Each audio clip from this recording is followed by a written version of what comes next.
Good afternoon and welcome to MediTalk. ഞാൻ ഡയന സുമൻ. നമ്മളോടൊപ്പം തത്സമയം സ്റ്റുഡിയോയിലുള്ളത് doctor Shafi Abbas. Doctor please welcome to Meditalk. Yes, അപ്പോൾ നമ്മുടെ പ്രേക്ഷകരൊക്കെ വെയിറ്റ് ചെയ്തിരുന്ന പോലെ തന്നെ നമുക്കറിയാമല്ലോ ഇപ്പോൾ കാലഘട്ടത്തിലൊക്കെ പലതരം ഇൻഫെക്ഷൻസ് ഒക്കെ ഉണ്ട്. പ്രത്യേകിച്ച് ഫ്ലൂ ഒക്കെ ഒരുപാട് കോമൺ ആയിട്ട് കാണുന്നതുകൊണ്ടാണ് നമ്മൾ വളരെയധികം റിക്വസ്റ്റ് ചെയ്തിട്ട് മിലേനിയം ഹോസ്പിറ്റലിൽ നിന്ന് ഡോക്ടറിനെ ഇവിടെ എത്തിച്ചത്. അപ്പോൾ thank you so much for coming over. അപ്പോൾ നമ്മുടെ പ്രേക്ഷകർക്ക് തത്സമയം ഷോ ആണ്, വിളിക്കാവുന്നതാണ്. എൻ്റെ സംശയങ്ങളൊക്കെ ഞാൻ ചോദിക്കുന്നുണ്ടാവും. ഒപ്പം നിങ്ങളുടെ എന്ത് തരം സംശയങ്ങളാണ് എങ്കിലും definitely you can call. Call ആദ്യം തന്നെ എത്തിയിട്ടുണ്ട് കേട്ടോ. യെസ്, അപ്പോൾ അതിന് മുന്നിലേക്ക് ഡോക്ടർ നമ്മൾ കോളിലേക്ക് എടുത്തിട്ട് തുടങ്ങുന്നതിന് മുന്നിൽ നമുക്ക് തുടങ്ങി വെക്കാം അല്ലേ? അപ്പോൾ ഈ ഇൻഫെക്ഷ്യസ് ഡിസീസ്, നമ്മുടെ ഇൻഫ്ലുവൻസ, ഇപ്പോഴത്തെ ഈ സീസണൽ ഇതും അല്ലാത്ത നോർമൽ ജലദോഷം തമ്മിൽ എന്താണ് വ്യത്യാസം? ബേസിക്കലി രണ്ടും വൈറൽ ഇൻഫെക്ഷൻ തന്നെയാണ്. അതായത് ഇൻഫ്ലുവൻസ എന്ന് പറഞ്ഞാൽ ഒരു വൈറസാണ്. ബാക്കി നമ്മൾ കോമൺ ജലദോഷപ്പനി വൈറസ് തന്നെയാണ്. പക്ഷേ ഇൻഫ്ലുവൻസ കുറച്ചുകൂടി സ്ട്രോങ്ങർ ആണ് വൈറസ്. ഇൻഫ്ലുവൻസ അതിൽ നമ്മുടെ ABC എന്ന് പറഞ്ഞ വൈറസസ് ഉണ്ട്. AB ആണ് സ്ട്രോങ്ങർ. നമ്മൾ സാധാരണ ജലദോഷം ഒരു ചെറിയൊരു ജലദോഷപ്പനി എന്ന് പറഞ്ഞാൽ കോമൺ കോൾഡ്, റൈനോ വൈറസ് എന്നങ്ങനെ പറഞ്ഞ വൈറസ്, അത് സാധാരണ ഒരു പനി, ജലദോഷം, ചുമയൊക്കെ വന്ന് പോകും. ഇൻഫ്ലുവൻസയുടെ പനി ഭയങ്കര ഹൈ ഫീവർ ആയിരിക്കും, വളരെ ഹൈ ഫീവർ, കിടുങ്ങൽ, വരയൽ അതുപോലെയൊക്കെ ഉണ്ടാവും. പിന്നെ അതിൻ്റെ കൂടെ ഭയങ്കര തലവേദന, ക്ഷീണം, പിന്നെ ചുമ, ജലദോഷം അങ്ങനെയൊക്കെ ഉണ്ടാവും. ഫീവർ നമ്മൾക്ക് സാധാരണ മെഡിസിൻ പനിയുടെ മെഡിസിൻ കൊടുത്ത് കൺട്രോൾ ആവുന്നത് പോലെ ഇതിൽ കൺട്രോൾ ആവില്ല. ഡോക്ടർ പറഞ്ഞില്ലേ ഈ പലതരം ഇൻഫ്ലുവൻസ് ഉണ്ട്, ഇപ്പോൾ ABC. അപ്പോൾ ഇത് മൂന്നും ഇപ്പോൾ ഇവിടെ UAE പ്രിവലൻ്റ് ആണോ? യൂഷ്വലി C ടൈപ്പ് നമ്മൾ അത് it's like other common called പോലെയാണ്. അത് വന്നാലും നമ്മൾക്ക് അറിയില്ല, അത് ടെസ്റ്റ് ചെയ്യാറില്ല. പക്ഷേ A and B ആണ് കൂടുതൽ നമ്മൾ ഹൈ ഫീവർ ആയിട്ട് വരുന്നത്. അതിൽ ഇപ്പോൾ അറ്റ് പ്രസന്റ് നമുക്ക് കൂടുതൽ കാണുന്നത് A ആണ്. ബിയും കൂടി ഇടയ്ക്ക് വരുന്നുണ്ട്, പക്ഷേ A ആണ് ഏറ്റവും കൂടുതൽ കാണുന്നുണ്ട് ഇപ്പോൾ അറ്റ് പ്രസന്റ്. എങ്ങനെ എത്രത്തോളം പനി കൂടിയേക്കാം ഇതിൽ? ഹൈ ഫീവർ വരും. നമ്മൾ ഡിഗ്രി കാൽക്കുലേറ്റ് ചെയ്യുകയാണെങ്കിൽ 104 അങ്ങനെ ആ ടെമ്പറേച്ചറിലേക്ക് പോവാം. ഭയങ്കര കിടുങ്ങൽ, വിറയലൊക്കെ ഉണ്ടാവും അതിൻ്റെ കൂടെ.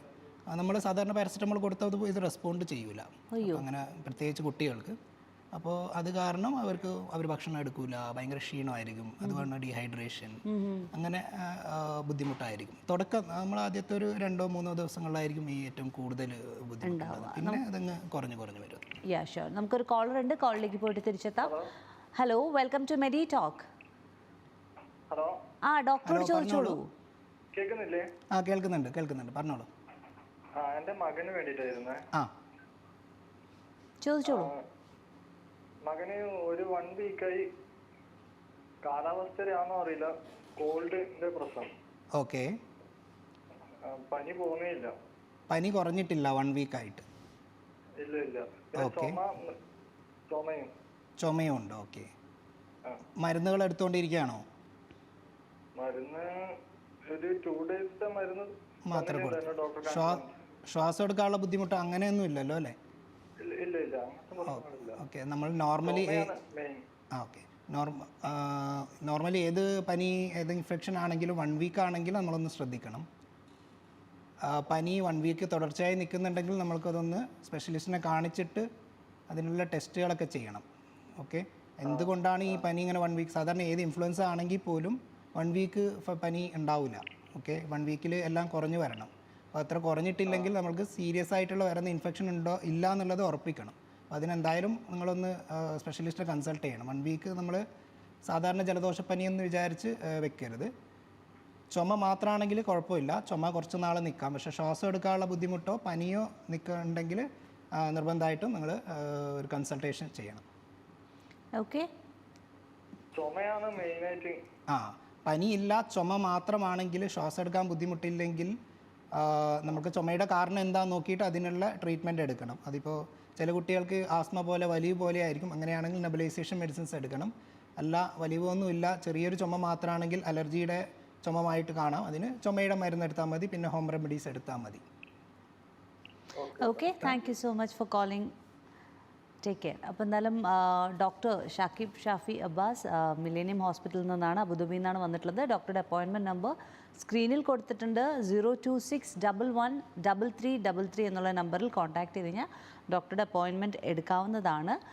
ഡോക്ടറുടെ എക്സ്പെർട്ടീസ് തന്നെ ഇൻഫെക്ഷ്യസ് ഡിസീസസും അതുപോലെ തന്നെ പീഡിയാട്രിക് എമർജൻസീസാണ്. എന്നാണ് എനിക്ക് അറിയാൻ സാധിച്ചത്. ഓൾറൈറ്റ്. അപ്പോൾ ഡോക്ടർ പറഞ്ഞുകൊണ്ട് തന്നെ ടെമ്പറേച്ചർ 104 വരെയൊക്കെ പോകും, ആൻഡ് പാരസെറ്റമോളിനൊക്കെ റെസ്പോണ്ട് ചെയ്യാൻ കുറവാണ്. ബുദ്ധിമുട്ടാണ് especially initial first 2-3 days. Okay. അപ്പോൾ നമ്മൾ ഇത് ഒരു വൈറൽ ഇൻഫെക്ഷൻ ആണ്. അപ്പോൾ മിക്കവാറും വേറെ കുട്ടികളിൽ നിന്ന് പകർന്ന് കിട്ടുന്നതാണ്. അപ്പോൾ ഈ സ്കൂള് ഈ സാധാരണ രീതിയിൽ നമ്മൾ ഇവിടുത്തെ സ്കൂൾ തുടങ്ങുന്നതുമായിട്ടാണ് ഇതിൻ്റെ സീസൺ. അതുകൊണ്ട് നമ്മൾ സീസണൽ ഇൻഫ്ലുവൻസ എന്നാണ് പറയുന്നത്.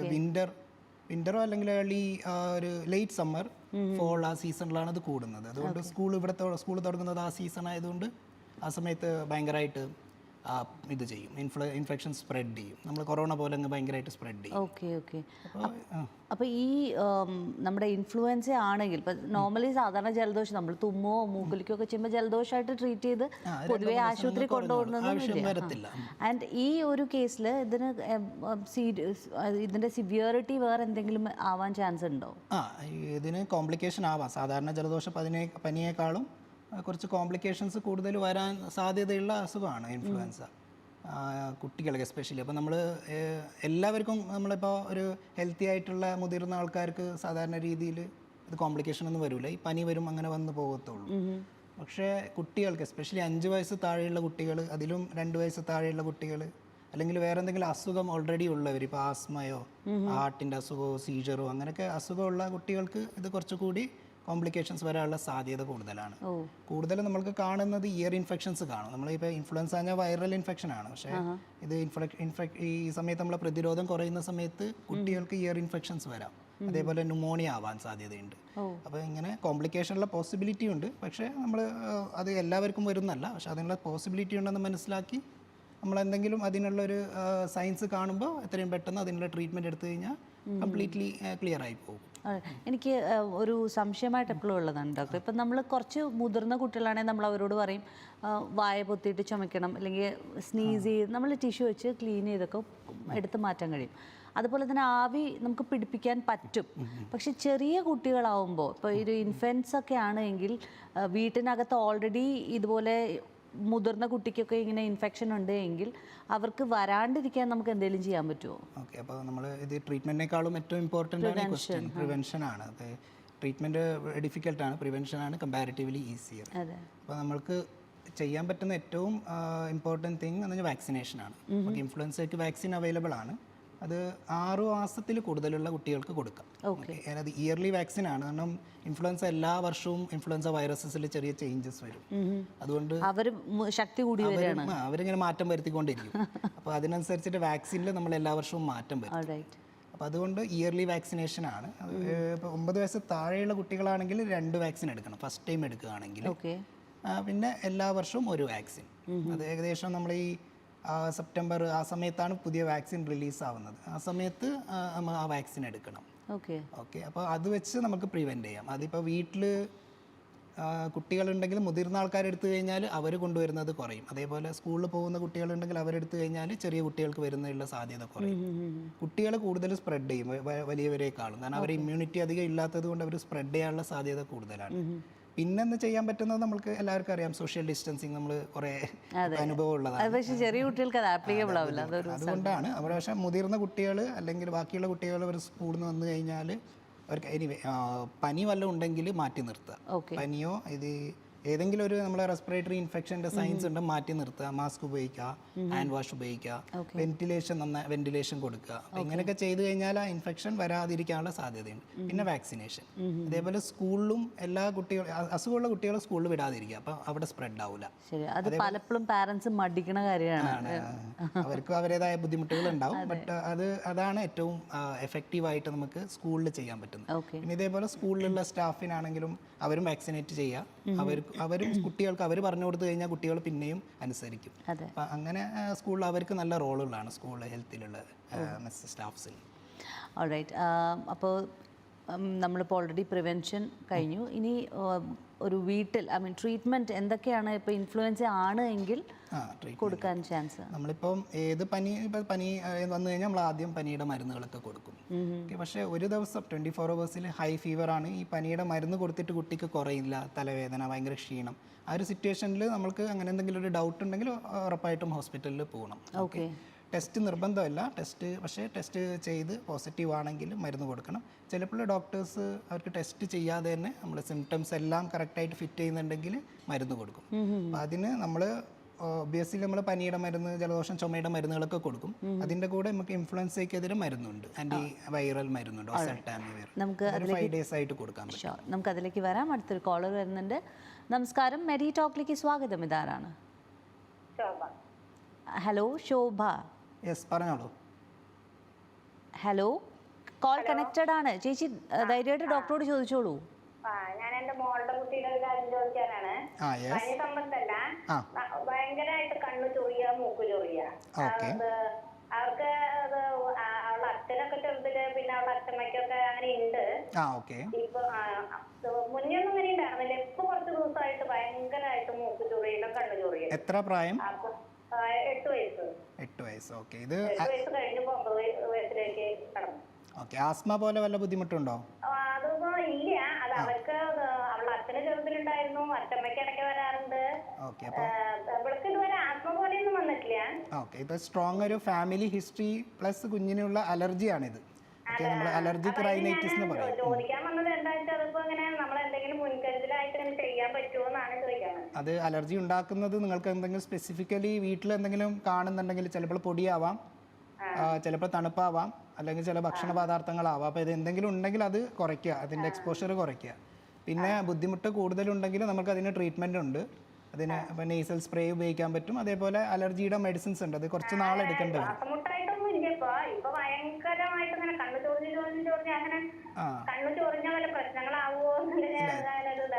ചൊറിഞ്ഞ് പ്രശ്നമാവുന്നല്ല, കുട്ടിക്ക് നല്ല ബുദ്ധിമുട്ടുണ്ടെങ്കിൽ നമുക്ക് ഇതേപോലെ കണ്ണ് ചൊറിച്ചിന് ഐ ഡ്രോപ്സ് ഉണ്ട്, അലർജിക് ഡ്രോപ്സ്. അതേപോലെ അലർജിയുടെ മെഡിസിൻസ് ഉണ്ട്. അപ്പോൾ ബുദ്ധിമുട്ട് കൂടുതലുണ്ട്, കുട്ടിയുടെ നോർമൽ കളി ഇതിനൊക്കെ അഫക്റ്റ് ചെയ്യുന്നുണ്ടെങ്കിൽ മരുന്നെടുക്കാവുന്നുള്ളൂ. കുറച്ച് നാൾ മരുന്നെടുക്കുക. അത് ചിലപ്പോൾ സീസണലായിരിക്കും. അപ്പോൾ സീസൺ ബുദ്ധിമുട്ട് വരുന്ന സമയത്തും മരുന്നെടുക്കുക. All right, thank you so much. അപ്പോൾ ഇതുപോലെ നമ്മുടെ പ്രേക്ഷകർക്കും ഒക്കെ വിളിച്ചിട്ട് സ്പെഷ്യലിസ്റ്റ് പീഡിയാട്രിക്സ് ആണ് ഉള്ളത് നമ്മളോടൊപ്പം. ആ തത്സമയ ഷോ ആക്കിയിരിക്കുന്ന തന്നെ നമ്മുടെ പ്രേക്ഷകർക്ക് മാക്സിമം ഡോക്ടറോട് നേരിട്ട് വന്ന് അവിടെ അപ്പോയിൻമെൻ്റ് എടുത്ത് യാത്ര ചെയ്ത് വരാതെ വീട്ടിൽ നിന്ന് തന്നെ കൺവീനിയൻ്റ് ആണ്. അതെ. അപ്പോൾ എന്നാലും മാക്സിമം നിങ്ങളുടെ ഇങ്ങനത്തുള്ള എന്ത് സംശയം വേണമെങ്കിലും ചോദിച്ചോളൂ. ഒരുപാട് ന്യൂ പാരൻസ് ഉണ്ട്. അപ്പോൾ ന്യൂ പാരൻസ് ആകുമ്പോൾ അവർക്ക് പല കാര്യങ്ങളും, ഇപ്പോൾ നാട്ടിലൊക്കെ നമുക്ക് ജോയിൻറ്റ് ഫാമിലി ആകുമ്പോൾ കുറച്ച് ഗൈഡൻസ് കിട്ടും. ഇപ്പോൾ ഇതുപോലെ കുട്ടികൾ കണ്ടു തിരുമ്പുമ്പോൾ എന്തുകൊണ്ടാണെന്ന് മനസ്സിലിട്ട് വെക്കുന്ന ഇതുപോലെ ചോദിക്കാൻ കഴിയുമല്ലോ. യെസ്. അപ്പോൾ ഡോക്ടർ പറഞ്ഞുകൊണ്ടിരുന്ന ട്രീറ്റ്മെൻ്റ് ആയിരുന്നു. അപ്പോൾ ഇൻഫെക്ഷൻ നമ്മുടെ ഇൻഫ്ലുവൻസയ്ക്ക് വേണ്ടിയിട്ട് വാക്സിനെ കുറിച്ചിട്ടാണ് പറഞ്ഞത്. അപ്പോൾ വാക്സിൻ ഇത് പറഞ്ഞതുപോലെ നമ്മൾ എല്ലാ ഇയർലി വാക്സിനേഷൻ എടുക്കണം. അത് നമ്മളൊക്കെ എടുത്തു. ഓക്കെ. നമ്മൾക്കൊക്കെ എന്തായാലും ഒരു ട്രീറ്റ്മെൻറ്റ് വാക്സിൻ നമ്മൾ പ്രിവെൻഷന് വേണ്ടിയിട്ടാണ്. ട്രീറ്റ്മെൻറ്റ് ബേസിക്കലി ഡ്രഗ്, അതിന് നമ്മൾ ആൻറ്റിബയോട്ടിക് ഒക്കെ കൊടുക്കുന്നത് പോലെ ഒരു ആൻറ്റി വൈറൽ ഡ്രഗ് ഉണ്ട്. ഓക്കെ. ഒസൽടാമിഫ്ലൂ എന്ന് പറഞ്ഞിട്ട് നമ്മൾക്ക് ഇപ്പോൾ അവൈലബിൾ ആയിട്ടുള്ളത് അതിൻ്റെ സിറപ്പ് ടാബ്ലറ്റ് ഫോർമുലേഷൻ ആണ് നമ്മൾക്ക് അവൈലബിൾ ആയിട്ടുള്ളത്. പിന്നെ അതിൻ്റെ ഇൻഹലേഷൻ ഇഞ്ചെക്ഷൻ ഫോംസ് ഒക്കെ പുറത്ത് അവൈലബിൾ ആണ്. ഓക്കെ. ബട്ട് ഇതിപ്പോൾ എല്ലാ കുട്ടികൾക്കും നിർബന്ധമായി മരുന്ന് കൊടുക്കണം എന്നില്ല. ഓക്കെ. ഇപ്പോൾ അത്ര സിവിയർ അല്ലാത്ത ഇൻഫ്ലുവൻസയാണ്, ചെറിയ രീതിയിൽ പനിയേ ഉള്ളൂ, ആളൊക്കെ ആണെന്നുണ്ടെങ്കിൽ നമ്മൾ സാധാരണ ജലദോഷപ്പനി ട്രീറ്റ് ചെയ്യുന്നത് പോലെ പനിയുടെ മരുന്നോ ചുമയുടെ മരുന്ന് കൊടുത്ത് അതങ്ങ് ക്ലിയർ ചെയ്യാം. ഓക്കെ. ബട്ട് പക്ഷേ കുറച്ച് സിവിയർ ആണ്, ബുദ്ധിമുട്ടാണെങ്കിൽ നമ്മൾ മരുന്ന് കൊടുക്കണം. പക്ഷേ ഈ മരുന്ന് മോസ്റ്റ് എഫക്റ്റീവ് ആദ്യത്തെ ഒരു 48 മണിക്കൂറിൻ്റെ ഉള്ളിൽ സ്റ്റാർട്ട് ചെയ്താലാണ്. ലേറ്റായിട്ട് മരുന്ന് കൊടുക്കുമ്പോൾ അതിൻ്റെ എഫക്റ്റ് കുറഞ്ഞു വരും. പിന്നൊന്നും ശ്രദ്ധിക്കേണ്ടത് നമ്മളെ ഇൻടേക്കാണ്. കുട്ടികൾക്ക് എസ്പെഷ്യലി അവർക്ക് ഡീഹൈഡ്രേഷൻ വരും, അവർ ഭക്ഷണമൊന്നും കഴിക്കില്ല. അത് കാരണമുള്ള കോംപ്ലിക്കേഷൻസ് വരും. അപ്പോൾ അത് ഉറപ്പ് വരുത്തണം. ആൾ റെസ്റ്റ് എടുക്കുക, നന്നായിട്ട് വെള്ളം കുടിക്കുക, നോർമൽ ഹെൽത്തി ആയിട്ടുള്ള ഫുഡ് എടുക്കുക. പക്ഷേ ഇതിലൊക്കെ അഫക്റ്റ് ചെയ്യുന്നുണ്ടെങ്കിൽ നമുക്ക് ഹോസ്പിറ്റലൈസേഷൻ്റെ ആവശ്യം വരും. ഓക്കെ. അപ്പോൾ ഹോസ്പിറ്റലിൽ എഴുതിയിട്ട് നമ്മൾക്ക് ഫ്ലൂയിഡ്സ് കൊടുക്കണം. പിന്നെ വേറൊന്ന് ശ്രദ്ധിക്കാനുള്ള ഞാൻ പറഞ്ഞായിരുന്നു, complications, year infection, pneumonia. Doctor പറഞ്ഞിട്ടുണ്ട്. സാധാരണ ഒരു കോളറും കൂടി വന്നിട്ടുണ്ട് ഡോക്ടർ, അത് എടുത്തിട്ട് നമുക്ക് അതിലേക്ക് പോവാം. നമസ്കാരം. അവിടെ ഓൾറെഡി ചുമയുണ്ട്. യെസ്, പറഞ്ഞോളൂ. നമസ്കാരം, പറഞ്ഞോളൂ. ഡോക്ടറോട് നേരിട്ട് ചോദിച്ചോളൂ. ഡോക്ടർ, എൻ്റെ പേര് സുധാന്നാണ്. യെസ്. എൻ്റെ മോൻ ആക്ച്വലി 9 വയസ്സാണ്. അപ്പോൾ സ്കൂളിൽ പോയപ്പോൾ ഇതേപോലെ പനി വന്നതാ. അലർജിക്ക് കൂടി ഉണ്ട്, അതായത് ഈ ഡസ്റ്റ് അലർജി അങ്ങനെയൊക്കെ ഉണ്ട്. അപ്പോൾ ഇങ്ങനെ എന്തെങ്കിലും ഡസ്റ്റ് കാര്യങ്ങൾ അങ്ങനെയൊക്കെ ആണെങ്കിൽ പെട്ടെന്ന് അലർജി വരും. ഈ തണുത്ത ഫുഡ് ഐറ്റംസ് ഒക്കെ കഴിച്ചു കഴിഞ്ഞാൽ. ഓക്കെ. അപ്പോൾ ഇതേപോലെ പനി വന്നിട്ട് ഒരാഴ്ചയായി. നമ്മൾ ഹോസ്പിറ്റലിൽ കാണിച്ചു, ഇഞ്ചക്ഷൻ ഒക്കെ കൊടുത്തു. പക്ഷെ ഇപ്പോഴും ദിവസം രാത്രി ആകുമ്പോഴത്തേക്കും ഒരു 1.5 ആഴ്ചയായി രാത്രി ആകുമ്പോഴത്തേക്കും ചൂട് ഭയങ്കര കൂടുന്നുണ്ട്. ഓക്കെ. നമ്മൾ പനി ഇതേ ഞാൻ മുമ്പ് പറഞ്ഞായിരുന്നു, നമ്മൾ ഇത്ര നാൾ സാധാരണ രീതിയിൽ പനി നിൽക്കുകയാണെങ്കിൽ നമ്മൾക്ക് ഒന്നുകൂടി ചെക്ക് ചെയ്യേണ്ടി വരും. ഓക്കെ. നമ്മൾ കുട്ടികൾക്ക് പനി തുടർച്ചയായിട്ട് ഇത്ര ആന്റിബയോട്ടിക് എടുത്തോണ്ടിരിക്കുകയാണ്. ഓക്കെ. ആൻറ്റിബയോട്ടിക് നമ്മളൊരു ബാക്ടീരിയക്ക് ഇൻഫെക്ഷന് വേണ്ടിയിട്ട് എടുക്കുന്നതാണ്. ആൻറ്റിബയോട്ടിക് എടുക്കുകയാണെങ്കിലും ഇത്ര 10-15 ദിവസമൊക്കെ പനി നോർമലി നമ്മൾ നിൽക്കാറില്ല. അപ്പോൾ അങ്ങനെയാണെങ്കിൽ ഫർദർ നമ്മളത് എന്തുകൊണ്ടാണ് പനിയെന്ന് കണ്ടുപിടിക്കണം. അതനുസരിച്ചിട്ട് അതിനുള്ള ട്രീറ്റ്മെൻറ്റ് എടുക്കണം. അപ്പോൾ നിങ്ങൾ പോയിട്ട് കാണിച്ചിട്ട് എന്താണെന്നുള്ള കാരണം എന്താണെന്ന് കണ്ടുപിടിച്ചിട്ടാണ് എങ്കിൽ ആ കാരണം കണ്ടെത്തിയിട്ടുണ്ടെങ്കിൽ അതേ ട്രീറ്റ്മെൻറ്റ് കണ്ടിന്യൂ ചെയ്താൽ മതി. സ്കൂളിൽ നിന്നാണ് പനി വന്നത്. പോയപ്പോൾ സ്കൂളിൽ നിന്ന് പനി വന്നതാണ്. മിക്ക കുട്ടികൾക്കും ആബ്സെന്റ് ആണ്. ഓക്കെ. നോർമലി കുട്ടികൾക്ക് സ്കൂളിൽ നിന്ന് കിട്ടുന്ന ഒരു വൈറൽ പനികളാണ്. അതിൽ ഇൻഫ്ലുവൻസ അതുപോലത്തെ പല വൈറസ് പനികൾ വരും. പക്ഷേ എല്ലാ കുട്ടികൾക്കും ഒരുപോലെ ആയിരിക്കില്ല. ചില കുട്ടികൾക്ക് അതിൻ്റെ കൂടെ ന്യൂമോണിയോ അതുപോലത്തെ വേറെ ഇൻഫെക്ഷൻസ് അതിൻ്റെ കൂടെ വരും. വോമിറ്റിംഗ് ഉണ്ട് അല്ലേ? ചുമ, ശ്വാസം എടുക്കാൻ ബുദ്ധിമുട്ട് അങ്ങനെ വല്ലതും ഉണ്ടോ? ശ്വാസം എടുക്കാൻ ബുദ്ധിമുട്ടൊന്നുമില്ല, പക്ഷേ വോമിറ്റിംഗ് ഉണ്ട്. പിന്നെ കുറച്ച് വെയിറ്റും കുറഞ്ഞിട്ടുണ്ട്. വെയിറ്റ് നോർമലി അസുഖം വരുമ്പോൾ കുറച്ച് കുറയും, പിന്നെ അതങ്ങനെ പിക്ക് ചെയ്തോളും. നമ്മൾക്കിപ്പോൾ ഏറ്റവും ഇമ്പോർട്ടൻ്റ് ആയിട്ടുള്ളത് ഈ ഇൻഫെക്ഷൻ എന്താണെന്ന് കണ്ടുപിടിച്ച് അതിനുള്ള ട്രീറ്റ്മെൻറ്റ് കൊടുത്ത് അത് ക്ലിയർ ചെയ്യാന്നുള്ളതാണ്. അപ്പം അത് ബ്ലഡ്, യൂറിന് ഒക്കെ ചെക്ക് ചെയ്യേണ്ടി വരും. ചുമ നല്ലോണം ഉണ്ടെങ്കിൽ നമുക്ക് എക്സ്റേ എടുത്ത് നോക്കേണ്ടി വരും. അതിൽ ഇൻഫെക്ഷൻ എത്രത്തോളം ഉണ്ട് അതിനനുസരിച്ചിട്ടാണ് ട്രീറ്റ്മെൻറ്റ് എടുക്കുന്നത്. ഓക്കെ. അപ്പോൾ അതിനനുസരിച്ചിട്ട് ട്രീറ്റ്മെൻറ്റ് അവർ സ്റ്റാർട്ട് ചെയ്തിട്ടുണ്ടാവും എന്ന് വിശ്വസിക്കുന്നു.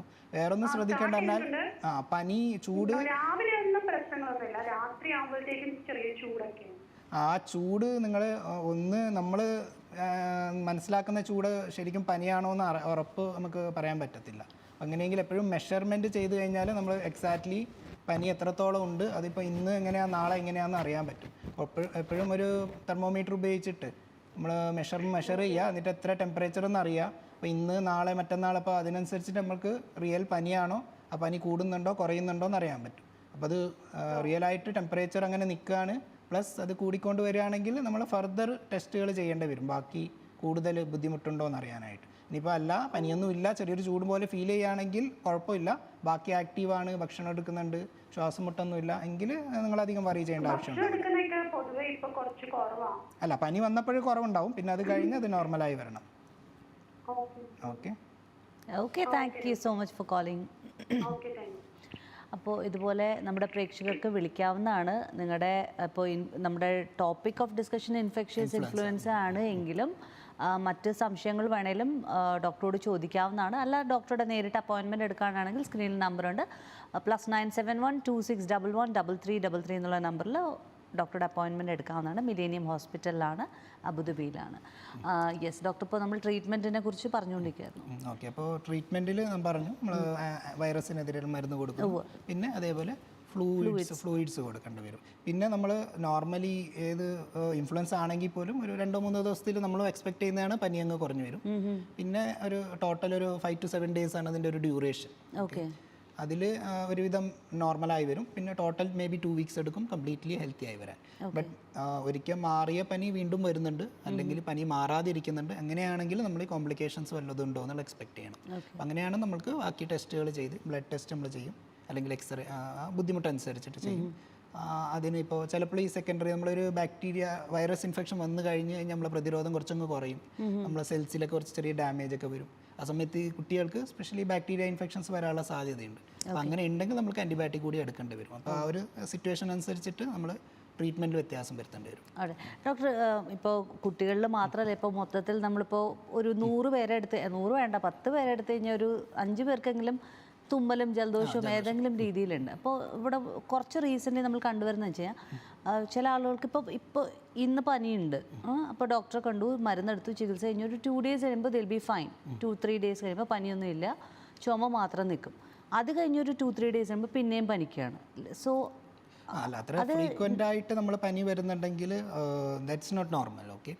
അത് നമ്മളിപ്പോൾ ടെമ്പറേച്ചർ ഒബ്വിയസ്ലി അത് പനിയാണെങ്കിൽ നമ്മൾ അത് ഇവാലുവേറ്റ് ചെയ്തിട്ട് എന്ത് കാരണം കൊണ്ടാണുള്ള പനി എന്നുള്ളത് പനി വെറുതെ നമ്മൾ ചൂട് തോന്നുന്നതല്ല, പ്രോപ്പർ പനി ആണെങ്കിൽ അത് എന്ത് കാരണം കൊണ്ടുള്ളതെന്ന് കണ്ടുപിടിക്കണം.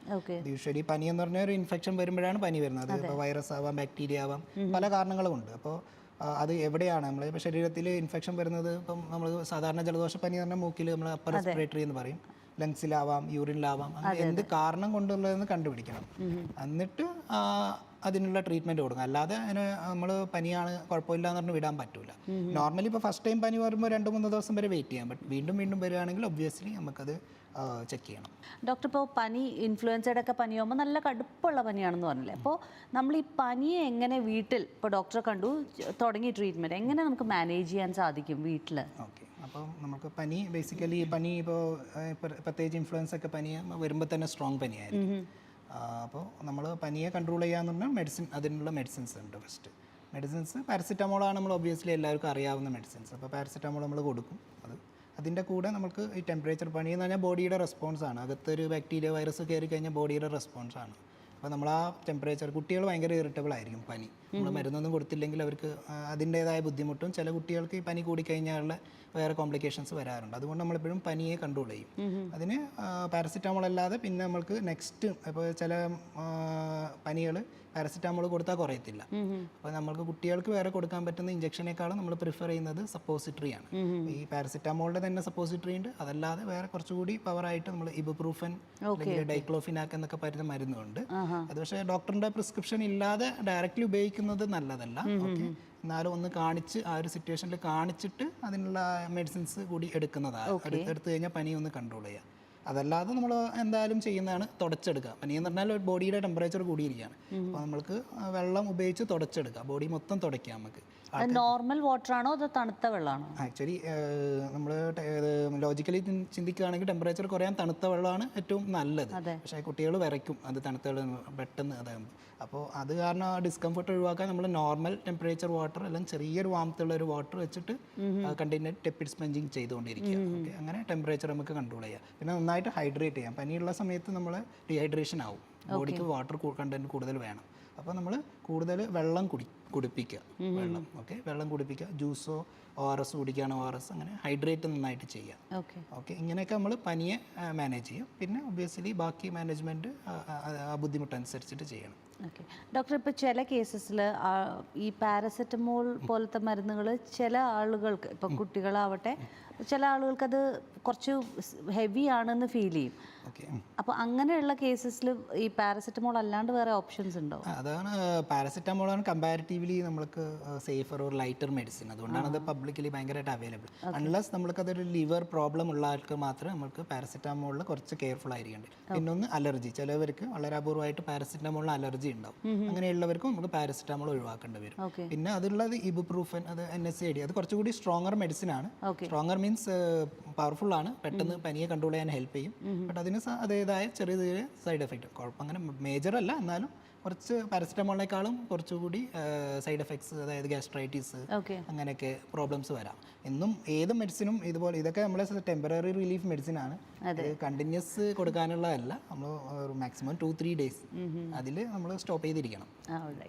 നമ്മൾ സാധാരണ പൊതുവേ നമുക്കുള്ളൊരു ദുശീലമുണ്ട്, ഇങ്ങനെ എന്ത് തലവേദനയാണോ വയറുവേദനയാണോ പനിയാണോ എല്ലാത്തിനും ഒരൊറ്റ മരുന്ന് നമ്മളിങ്ങോട്ട് പ്രിസ്ക്രൈബ് ചെയ്ത് വെക്കും. അത് ഒരു തെറ്റായൊരു പ്രവണതയാണ്. കഴിയുന്നത്ര മെഡിസിൻ ഇല്ലാതെ പറ്റുവാണെങ്കിൽ അത് ചെയ്യാം. പക്ഷെ കുട്ടികൾക്ക് നമ്മൾ കുറച്ചുകൂടി കെയർഫുൾ ആയിരിക്കണം. ഡെഫിനറ്റ്ലി ഇപ്പോൾ നമ്മുടെ മറ്റേ ഏജ് ഗ്രൂപ്പിലുള്ള ഒരാൾക്ക് ഒരു അസുഖം വന്നു കഴിഞ്ഞാൽ നമുക്കത് ടോളറേറ്റ് ചെയ്യാൻ സാധിക്കും, നമുക്കൊക്കെ ആണെങ്കിൽ. പക്ഷെ നമ്മുടെ വീട്ടിലെ കുട്ടി സിക്കാണെങ്കിൽ മൊത്തം വീട് ഫുൾ കൺഫ്യൂസ്ഡ് ആവും. അപ്പോൾ എന്തായാലും യെസ്, പ്രേക്ഷകർക്ക് വിളിക്കാം, കുറച്ച് മിനിറ്റ്സും കൂടി ബാക്കിയുണ്ട്. 058-804-1310, അതുപോലെ 058-523-1310 ആണ് തത്സമയം ലൈവിൽ വിളിച്ച് സംശയങ്ങൾ ചോദിക്കാനുള്ള നമ്പേഴ്സ്.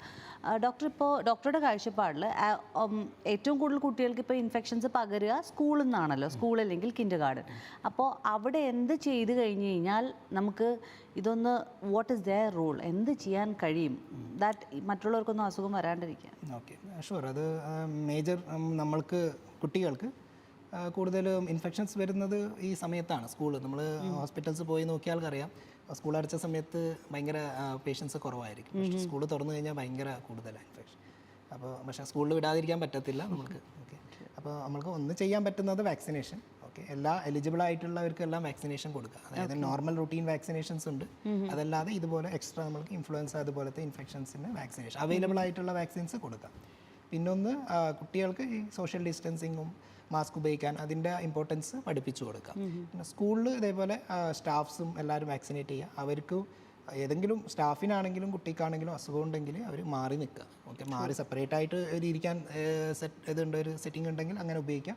അല്ലെങ്കിൽ അവർക്ക് അവധിയെടുത്ത് വീട്ടിൽ ഇരിക്കാൻ പറ്റുകയാണെങ്കിൽ അതായിരിക്കും ഏറ്റവും ബെസ്റ്റ്. പിന്നെ ഹൈഡ്രേറ്റ് ചെയ്യുക, കുട്ടികൾക്കും ഇടയ്ക്ക് ഹൈഡ്രേറ്റ് ചെയ്യാൻ ആ ഒരു ഇമ്പോർട്ടൻസ് കൂടി സ്കൂളിൽ പഠിപ്പിച്ചു കൊടുക്കുക. പിന്നെ സ്കൂളിൽ വെന്റിലേഷൻ അങ്ങനെ ഒരു നമ്മളിപ്പോൾ എപ്പോഴും എയർ സർക്കുലേഷൻ ഉണ്ടെങ്കിൽ ആ വൈറൽ ട്രാൻസ്മിഷൻ്റെ ഇത് കുറയും. അപ്പോൾ അതുകൂടി ഇമ്പോർട്ടൻസ് വെന്റിലേഷൻ പോസിബിൾ ആണെങ്കിൽ വെന്റിലേഷൻ കുറച്ചുകൂടി നല്ല വെന്റിലേറ്റഡ് ഏരിയ ഒരുക്കി കൊടുക്കുക.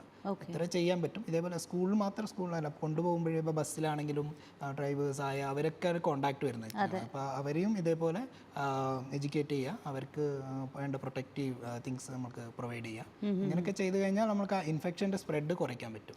എസ്പെഷ്യലി അസുഖം വന്നു കഴിഞ്ഞാൽ സ്കൂളിൽ വിടുന്നത് കുറയ്ക്കുക. കുറച്ച് ആ ഇനീഷ്യൽ പീരീഡ്, ഇൻഫെക്റ്റീവ് പീരീഡ്. നമ്മൾ നോർമലി ഇൻഫെക്ഷൻ സ്പ്രെഡ് ആവുന്നത് അസുഖം നമുക്ക് പുറത്ത് കാണുന്നതിൻ്റെ ഒരു ദിവസം മുമ്പ് നമ്മൾ മറ്റുള്ളവർക്ക് കൊടുത്തു തുടങ്ങും. അത് നമ്മൾക്ക് എന്തായാലും അറിയത്തില്ല. പക്ഷെ വന്നു കഴിഞ്ഞൊരു 4-5 ദിവസം ആള് സ്പ്രെഡ് ചെയ്യും. അത് നമുക്ക് പ്രിവെൻറ്റ് ചെയ്യാം. ഓക്കെ, അപ്പോൾ അത് തന്നെ പ്രിവെൻറ്റ് ചെയ്ത് കഴിഞ്ഞാൽ നമുക്ക് നല്ലോണം കുറയ്ക്കാൻ പറ്റും ഇൻഫെക്ഷൻസ്. ഓക്കെ.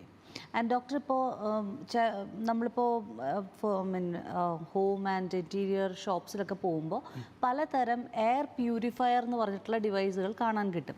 ചിലതൊക്കെ മറ്റേ ഓയിലിട്ടിട്ട് കുറച്ച് മണമുള്ളത്. അപ്പോൾ ഇതുപോലുള്ള സാധനങ്ങളൊക്കെ നമ്മൾ വീട്ടിലാവട്ടെ ഇങ്ങനത്തുള്ള ഇൻസ്റ്റിറ്റ്യൂഷൻസിൽ വെച്ച് കഴിഞ്ഞാൽ ഏതെങ്കിലും രീതിയിൽ അത് ഇൻഫെക്ഷൻസ് കുറയാൻ ഹെൽപ്പ് ചെയ്യും? എയർ പ്യൂരിഫൈ ചെയ്യും അത്. പക്ഷേ എത്രത്തോളം വൈറസിനെ അത് ഇല്ലാതാക്കും എന്നുള്ളതിന് നമ്മൾക്ക് ഇതുവരെ പ്രോപ്പർ ഒരു പ്രൂഫില്ല. എയർ മീൻസ് അത് ഡസ്റ്റ് അതൊക്കെ പ്യൂരിഫൈ ചെയ്യും. അലർജി റൈനൈറ്റിസ് ഉള്ളവർക്കൊക്കെ യൂസ്ഫുൾ ആയിരിക്കും, ഈവൻ ഹ്യൂമിഡിഫൈ ചെയ്ത് കഴിഞ്ഞാൽ. ബട്ട് വൈറസിനെ ഇല്ലാതാക്കുന്ന അതിലുള്ള പ്രോപ്പർ പ്രൂഫില്ല. അതുകൊണ്ട് അത് ഉപയോഗിക്കാം. അത് ഉപയോഗിച്ചെന്ന് പറഞ്ഞിട്ട് നമ്മൾ ബാക്കി മേജർ തിങ്സ് അത് ഒഴിവാക്കാൻ പാടില്ല. ആൻഡ് ആരൊക്കെയാണ് ഇപ്പോൾ ഹൈ റിസ്ക് ഗ്രൂപ്പ്? ഓക്കെ, നമ്മളിപ്പോൾ ഇൻഫ്ലുവൻസ എനിവേ എത്ര പറഞ്ഞു കഴിഞ്ഞാലും അതൊരു വൈറൽ ഇൻഫെക്ഷനാണ്, വളരെ കോമൺ ആണ്. ഇപ്പോൾ കുറച്ച് നാളായിട്ട് അങ്ങനെ വലിയ കോംപ്ലിക്കേഷൻസും വരാറില്ല നമുക്ക്. ഓക്കെ, ബട്ട് എന്നാലും ഹൈ റിസ്ക് ഗ്രൂപ്പ് 5 വയസ്സ് താഴെ, അതിൽ എക്സ്പെഷ്യലി 2 വയസ്സ് താഴെയുള്ള കുട്ടികൾ, അവരുടെ കാര്യത്തിൽ ഇൻഫ്ലുവൻസ വന്നു കഴിഞ്ഞാൽ വളരെ കെയർഫുൾ ആയിരിക്കും. പിന്നെ ആസ്മ, ലങ്സിന് എന്തെങ്കിലും ബുദ്ധിമുട്ടുള്ള കുട്ടികൾ, ഓൾറെഡി ലങ്സിന് അഫക്റ്റഡ് ആണ്, അതിൻ്റെ കൂടെ ഒരു ഇൻഫ്ലുവൻസ വന്നു കഴിഞ്ഞാൽ ന്യൂമോണിയ അതുപോലത്തെ ഇൻഫെക്ഷൻസ് വരാനുള്ള സാധ്യത കൂടും. പിന്നെ ബാക്കി അസുഖങ്ങൾ, അതായത് ന്യൂറോളജിക്കൽ സീഷർ വരുന്ന കുട്ടികൾ, ഹാർട്ടിന് പ്രോബ്ലം ഉള്ള കുട്ടികൾ, പിന്നെ മുതിർന്നവർ, അതേപോലെ ഈ 60-65 വയസ്സായവർക്ക് കോംപ്ലിക്കേഷൻസ് വരാം. ഓക്കെ, അപ്പോൾ ഇതുപോലെയുള്ളവർക്കാണ് നമ്മൾ ഹൈ റിസ്ക് ഗ്രൂപ്പ്. അവർക്ക് നമ്മൾ നിർബന്ധ വാക്സിനേഷൻ ആണ്. ഓക്കെ, ഇവിടെ ഇപ്പോൾ എല്ലാവർക്കും ഓപ്ഷനിലാണെങ്കിലും ഇതുപോലത്തെ ഹൈ റിസ്ക് ഗ്രൂപ്പിന് നിർബന്ധമായിട്ട് നമ്മൾ വാക്സിനേറ്റ് ചെയ്യണം. All right, thank you so much doctor. വളരെ വാല്യുബിൾ ആയിട്ടുള്ള ഒരുപാട് ഇൻഫർമേഷൻ നമ്മുടെ പ്രേക്ഷകർക്കായിട്ട് ഷെയർ ചെയ്തു. Thank you so much for your valuable time.